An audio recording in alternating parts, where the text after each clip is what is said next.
बेटा आप भी जानते हैं सिर मुराते ओले पड़े, ऐसा तो होता है।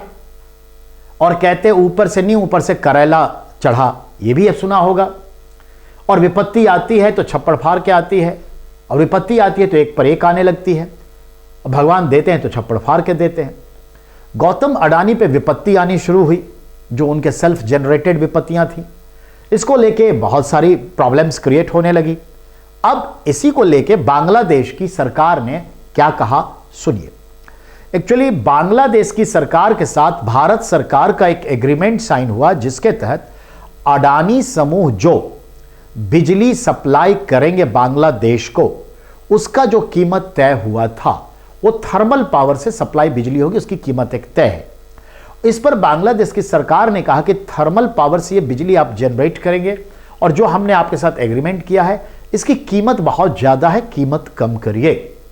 इस पर अडानी कंपनी की तरफ से कहा गया कि ये हमारा कोई पर्सनल समझौता नहीं है, ये दो सॉवरेन कंट्री के बीच का एग्रीमेंट है, आप लोग देखिए।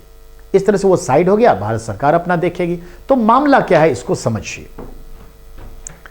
बिजली खरीदे सौदे में संशोधन चाहता है बांग्लादेश, यानी कुछ चेंज चाहता है। क्या? तो गौर से सुनिए। बांग्लादेश ने अडानी पावर लिमिटेड के साथ 2017 के बिजली खरीद समझौते में संशोधन की मांग की।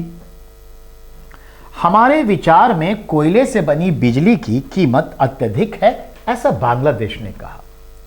तो अडानी की तरफ से कहा गया, यानी विदेश मंत्रालय के प्रवक्ता बागची ने कहा, विदेश मंत्रालय के हमारे स्पोक्स पर्सन है अरिंदम बागची ने कहा, यह संप्रभु सरकार यानी सॉवरेन स्टेट और भारतीय कंपनी के बीच का समझौता है। 2017 के समझौते के तहत ढाका को 25 वर्षों के लिए अडानी पावर से 1600 मेगावाट बिजली खरीदनी है और इस साल मार्च से बिजली मिलनी शुरू हो जाएगी। समझ में आई बात? तो एक नई जानकारी मिली और आपका सवाल एक पक्का हो गया कंपटीशन वर्ल्ड का।